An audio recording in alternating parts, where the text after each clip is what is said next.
రే ఫణి, ఇప్పుడు ఇంత ఎమర్జెన్సీగా ఆ ఇన్వెస్టర్స్ అవసరం?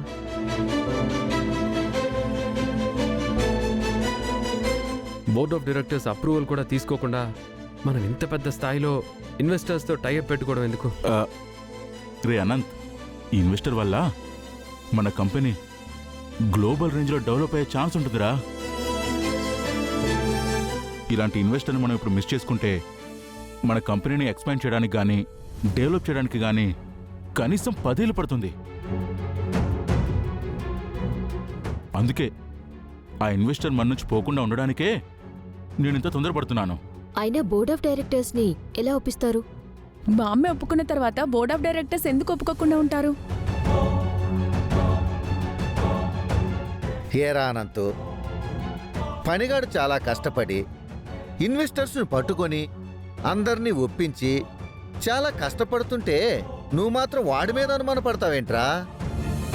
చూడక్క, పనిగాడు కంపెనీ కోసం ఇంత కష్టపడుతుంటే అనంత్ చూసావా ఏం మాట్లాడుతున్నాడో?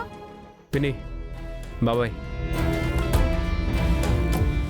ఫనీనేదో అనుమానిస్తున్నానని కాదు, ఇలాంటి డీల్స్ అన్నీ చాలా ఆలోచించి నిర్ణయం తీసుకోవాలి.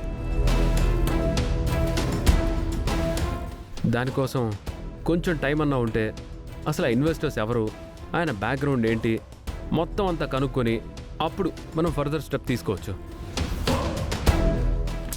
రే అనంత్, ఆ ఇన్వెస్టర్ గురించి మొత్తం నేను ఎంక్వైరీ చేశాను రా. వాళ్ళ కంపెనీస్, వాళ్ళ గ్రోత్ అంతా కనుక్కున్నాను. రే, కావాలని నా దగ్గర ఫైల్ ఉంది, అది నీకు ఇస్తాను, స్టడీ చేయి.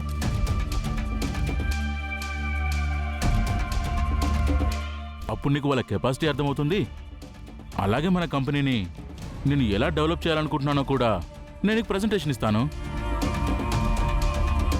గాయత్రి, పెద్దమ్మ, మీ అందరికీ రిక్వెస్ట్ చేస్తున్నాను, దయచేసి ఈ ఇన్వెస్టర్ విషయంలో మీరు ఎక్కువ కలగ చేసుకోకండి. ఎందుకంటే మన కంపెనీ భవిష్యత్తు కోసం, మన నికర ఆదాయం సంపాదించడం కోసం ఈ డీల్ చాలా ముఖ్యం. నేను అన్ని కూలంకషంగా పరిశీలించే ఈ స్టెప్ తీసుకున్నాను. సరేరా అనంత్, ఫణి అంత నమ్మకంగా చెప్తున్నాడు కదా.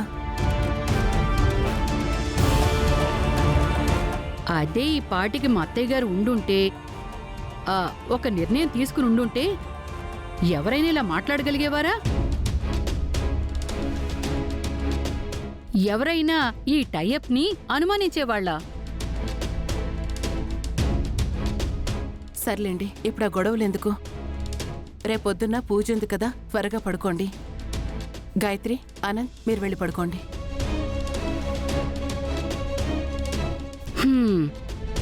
పదబుసు.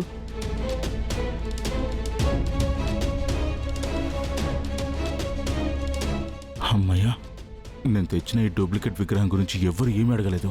ఎలాగైనా సరే ఆ విగ్రహాన్ని మనం తీసుకెళ్లి ఆ చైర్మన్కి ఇవ్వాలి. ఏమన్నారు బాబు?